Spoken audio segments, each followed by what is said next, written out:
kila wakifikia watu 1999 peleka motoni, mtu mmoja peleka peponi. Katika watu 1000 atakiwa mtu mmoja ende peponi, 999 wende motoni.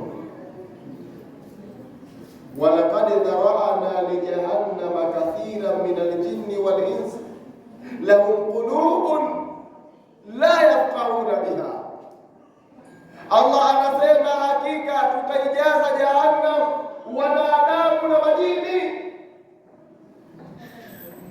Kwa nini? Kwa sababu wanadamu na majini wana nyoyo, wana macho, lakini zote hizo hazikuwapatia faida. Zote hizo hazikuwapatia faida. Allah akasema ulaika kal an'am, hao ni kama wanyama, bal hum awallu, wamepotea zaidi wanyama, wana afadhali.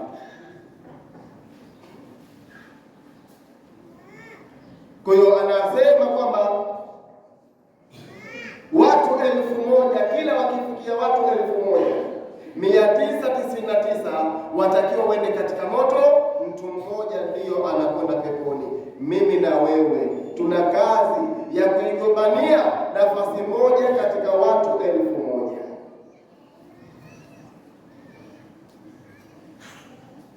Mtume Muhammad anamwambia Muadh bin Jabal, umeniuliza habari nzito, habari ambayo umati wangu utafufuliwa makundi 12, 11 yote yatakwenda katika moto. Kundi moja ndilo ambalo litakalokwenda katika pepo. Tumwombe Allah atujalie tuwe miongoni mwa hao watakaokwenda katika pepo. Al-awwal, kundi la mwanzo, yuhsharuna min quburihim, litafufuliwa kutoka makaburini mwao, laisa lahum yadani wala rijlani, likiwa halina miguu wala halina mikono. Hivyo lilivyo latakiwa litembee, lipite katika sirati, liende katika uwanja wa hukumu. Mtume anasema sirati ina njia panda 3, na kila njia ina vituo 3000.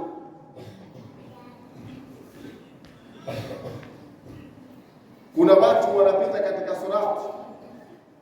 Mtume anasema watapita njia panda ya kwanza, unapandisha mlima, ya pili wateremsha, ya tatu unanyoosha sawa sawa.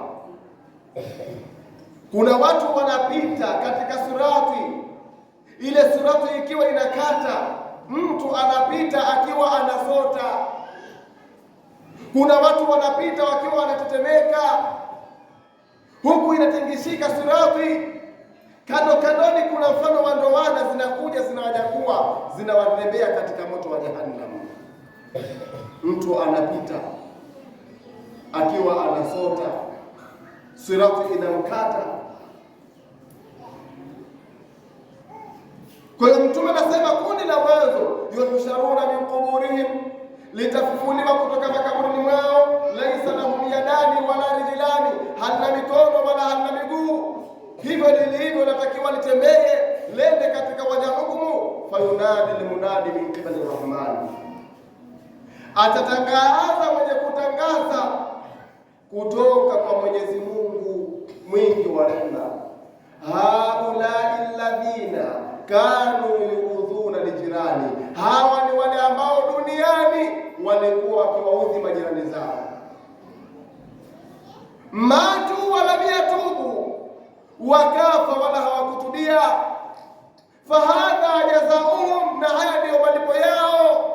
Wa masiruhu ila nari, na makazi yao ni katika moto wa jahannam. Kama qala Allahu tabaraka wa taala, walijari dhil qurba walijari lijunubi, Allah anasema na majirani wa karibu na majirani wa kando wafanywe wema. Ndugu yangu, mama yangu, ewe kaka yangu, ishi na jirani yako vizuri. Siku unaondoka, jirani akisema alhamdulillah, hapa tumeondokewa, inakuwa ni tiketi yako ya peponi, ndiyo tiketi ya kuingilia peponi, kwa vile ambavyo uliishi na majirani wako vizuri. Lakini unaondoka, kifo chako, jirani anasema alhamdulillah, tulikuwa hatunywi maji, hatupumui, angalau tutapata afadhali, angalau Allah subhanahu wa ta'ala ametupunguzia. Inakuwa ni tiketi yako ya kwenda katika moto.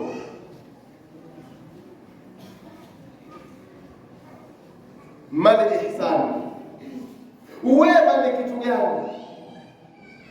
Al-ihsan an ta'budu Allah ka'annaka tarahu, wema ni kumwabudu Allah kama kwamba unamuona. Fa in lam takun tarahu fa innahu yaraka, ikiwa wewe humuoni, elewa Allah anakuona. Wakati ule unamfanyia mabaya mwenzako, wakati ule unamfanyia maudhi jirani yako, hata kama jirani yako hakuoni, elewa Allah anakuona. Jirani, Mtume Muhammad anasema ma zala Jibril, hakuacha mimi Jibril kunihusia, hakuacha kunihusia kuhusiana na jirani, mpaka Mtume akazani huyu jirani huenda mimi nikifa atanirithi au nitamrithi.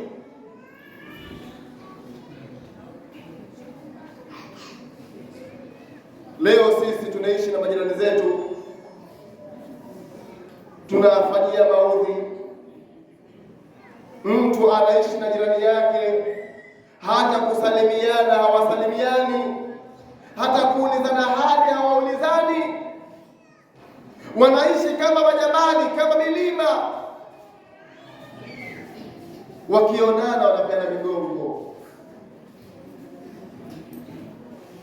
Innamal mu'minuna ikhwa, waumini wote ni ndugu. Kwa hiyo Mtume anasema kundi la mwanzo litafufuliwa kutoka makaburini mwao, latoka makaburini likiwa halina mikono, halina miguu. Hivyo lilivyo latakiwa litembee, lende katika kisimamo, likasimame kwenye uwanja wa hukumu.